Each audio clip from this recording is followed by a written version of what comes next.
Hey, what's up everyone? Welcome back to the channel. My name is Larry and this is Your Own Adventure. Today's video will be continuing the budget hardtail mountain bike build, and this part of the video I'm going to be restoring the stock shock that's on the bike. It's like a really low end, maybe it's a Suntour shock. I'll take a look at it right now and then we'll figure out what it is, what I could do with it. It's just a spring fork and it's really crusty and rusty. I'm going to restore it and put it back on the bike because I don't want to put any more money into this bike. But again, if you want to upgrade a mountain bike, probably the best thing you could do is get wheels and a better fork or shock. So that, just a little heads up. We're going to go check it out. I just shot a video about my bike hoarding collection. Got lots of bikes, so if you want to check out that video, it'll be up on the channel as well, and you can see how I get all these bikes and the ups and downs of collecting bikes the way that I do. So let's get into the budget hardtail build and see what I could do about this fork.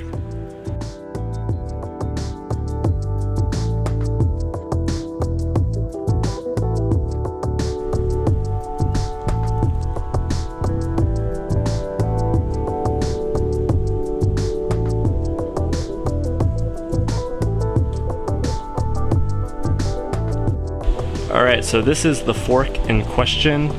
It is a XCT by SR Suntour, pretty standard coil shock that you find on, any of the lower end mountain bikes. 30 mil stanchions and probably 100 mil of travel, maybe even 80. But you can see it's really nasty, and up here especially it has some really bad pitting on the stanchions. I'm just gonna try to restore this the best I can so it's functioning for the time being and it works. This is not something that I would do if you plan on riding the bike for a long time. Just buy a new fork. It's probably gonna be $150 for something that's an air fork and a lot better than this. But if you have a fork or you buy a bike that's in similar condition like this, then you can refurbish it. It's not going to perform great, but it'll do better than the condition that it's in right now. So let's get into it and start from the bottom. We're going to remove the fork upper from the lower and see what we have inside.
To be honest with you, I'm like so surprised at how much work this $1 degreaser did. I bought this at the Dollar Tree and it just works so well. And I honestly put like 2 minutes of work into cleaning up this fork. Completely transformed the way the fork looks. I mean, right now you can see it like beaming white, and I'm not even really done cleaning it. I just wanted to do some preliminary work on it to get it really prepared to break down, which is what I'm going to do now. And then I'll go ahead and clean the lowers again before I put it back together. And already just using this degreaser really helped even the steering post and the stanchions themselves. So let's get into the deep cleaning and see what is inside of that, because I guarantee there's no grease left.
Okay then, that's pretty gross. Now when I said this thing was going to be gross, I didn't think it was going to be this bad. But you could see all that water that came out. Oh, it just smells like iron. But yeah, this is pretty nasty looking. Not too bad, but not what I expected whenever I was going to pull that off. Like, wow, that was pretty bad. But a simple clean of this and putting some grease in will do a lot to make this fork work a lot better. And I thought it was a heavy fork, but there was so much water in there, that's probably why.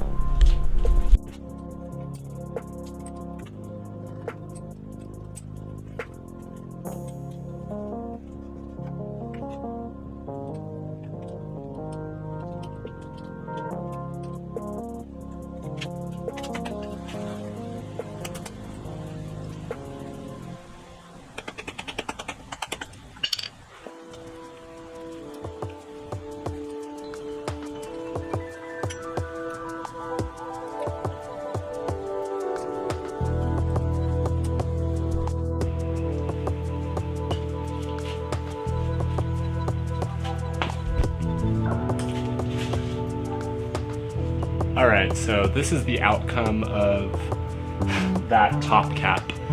And luckily I have a bunch of bikes and parts and bins that I could replace this top cap, but it was a pain to get off.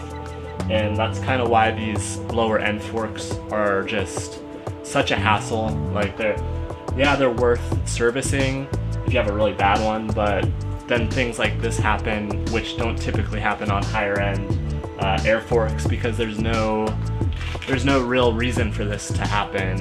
I'm assuming that moisture and corrosion caused this, whereas in a nicer air fork there's not a lot of room for moisture or corrosion to build up if they are built correctly.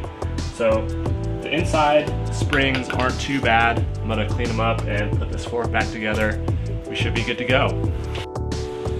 This is what the shock looks like whenever you break it down, and it has a few different parts. There's a spring here, stanchions, lowers, and some other bits and bobs, but it's pretty straightforward if you break it down like this, and then you could clean it and re-lube it or re-grease it, and it should be good to go.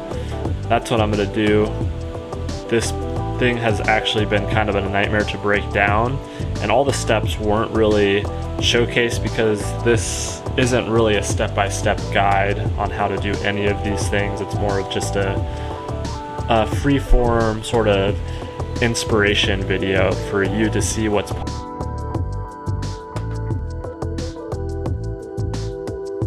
Whoa. All that being said, these forks came out pretty nicely. I could hold them in my hands and they feel at least clean enough to handle. They work well enough to perform on an entry-level mountain bike, and I'm happy with the condition of them now because I went through the fork lower and discovered that liquid mess that was inside, and I'm not riding around wondering if these are going to fail or if the springs inside are even working. Now it feels like it works pretty okay. I mean, this is still a Suntour XCT fork from probably 5-10 years ago, and it's not, it's not a high performance fork. It's for light cross country, and if you are like me and you want to just run amok and hit some jumps, this thing's gonna be loud and it's gonna cause some concern, but it's possible. It's not to say that you shouldn't ride a fork like this if you want to jump, because you can. Just it will help to break it down and understand what's going on inside of it to make sure it's safe enough to do so. That's it for this build portion of the project. I guess this fork build portion of the project. And if you haven't realized already that the theme to these builds is I finish this, and then in the next video you'll see the rest of the build and what it looks like on the build. So you could imagine that I'm pretty close to finishing up this project. All I have to do is put some new logos on the frame, clean it up, put a final spray over it, and then put it back together. Now, as I said in the last clip before I closed out the maintenance part of this fork, I was saying that I'm not exactly doing a tutorial on how to build a fork or repair a fork or service a fork, and I'm not doing a tutorial on how to build a bike. It's just an inspiration and idea, sort of like a live forum. I'm trying to give you, anybody out there that's interested in doing this, the concepts and knowledge of what goes into it. So you saw me building and servicing this fork out in my carport on the ground. You might have a workshop that you could do it in, and you could probably do a better job than me, but that's just how I work. I you know, it's just part of the process, and I hope that it helps you to understand what's going on. Each individual little step-by-step piece of repairing and restoring a bike, but not the technical aspect of each little part, you know. It gives you just the idea of what time and effort is going to go into it, as opposed to how you remove this top cap specifically. I removed it with a wrench. You might remove it with the actual proper tool, or you might remove it with a screwdriver. Whatever you find, that's what you're gonna do. But again, just a big idea bubble. Maybe you could even think of it as like a think tank, but I hope it helps somebody out. I'm sure it will. It's fun to do, and it's what I do in my free time, so why not share it on my channel and share some knowledge with the people watching and the community on this channel. Thank you everyone who has tuned in recently. It's fun to hear your feedback and see the channel is growing. Again, this is a very organic grassroots channel. I'm not trying to market anything. I'm just here building bikes the way that the hillbillies do in the backcountry, if you know what I mean. That's pretty much it. Don't forget to go out there and create your own adventure. Maybe build your own fork and build your own bike. It's pretty fun and rewarding whenever you get to the end of the process. Don't forget to spread some positivity along the way. I'll see you on the next video.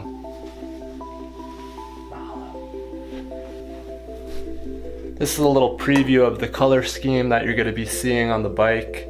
Orange frame, white fork, black accents. Looks pretty clean. I'm pretty happy with it.